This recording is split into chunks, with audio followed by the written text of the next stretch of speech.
Então, na afirmativa 1, nós temos que, aqui a afirmativa 1, toda equação do segundo grau possui pelo menos uma solução real.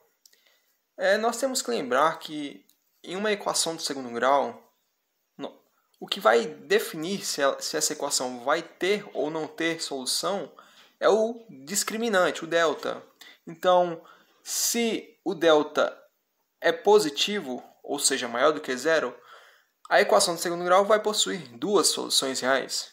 Se o delta for igual a zero, a equação do segundo grau vai possuir uma única solução real.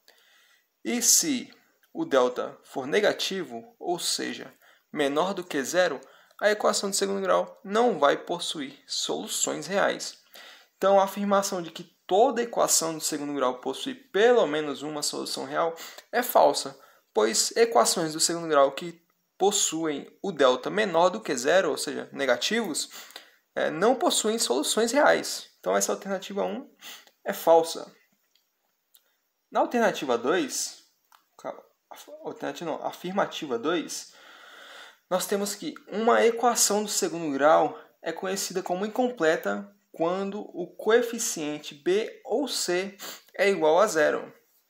Isso é verdade, pois a forma geral de uma equação de segundo grau é ax ao quadrado mais bx mais c, não é? Então, quando b é zero, vamos lá, b igual a zero, vamos transformar isso b em zero, ax ao quadrado. Quando b é zero, a forma dessa equação do segundo grau vai ficar como ax ao quadrado, o b é zero, 0 vezes x é zero, então esse aqui é eliminado, mais c. E quando c é zero, então a forma da equação do segundo grau vai ficar sendo ax ao quadrado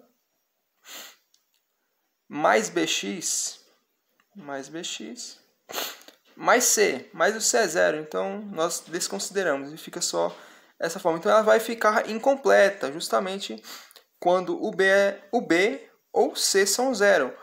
Um exemplo mais numérico, porque aqui na fórmula fica um pouco mais difícil de lembrar, mas, por exemplo, quando nós temos x ao quadrado mais 3x, por exemplo. Aqui nós temos uma equação do segundo grau incompleta, né? Pois nós não temos o c, ou melhor, o c aqui nesse caso é igual a zero. E em outro caso, por exemplo, 2x ao quadrado mais 10. Nesse caso, o b é zero, né? Pois nós temos o termo independente, só que falta o termo com x elevado a 1, que nesse caso tinha aqui, né? E nesse caso não tem. Enfim, então, afirmativa 2, uma equação de segundo grau é conhecida como incompleta quando o coeficiente b ou c é igual a zero. Isso é verdade, verdadeiro. Afirmativa 3. Quando o valor do discriminante é um número positivo que não possui raiz quadrada exata, dizemos que a equação não possui solução. Isso é falso, né? Pois o que vai definir se uma equação tem ou não tem solução é o delta, né? O discriminante. Então, uma equação de segundo grau vai ter raiz quando o delta for positivo e quando o delta for igual a zero. Isso aí independe se o valor do delta vai ser inexato, né? Se vai ter casas decimais. Não necessariamente tem que ser exato esse valor positivo. Pode ser um valor quebrado, por exemplo, 1,5, 10,42, pode ser. Certo? Então, essa afirmativa é falsa. Então, o gabarito dessa questão é letra C. Somente a afirmativa 2 está correta.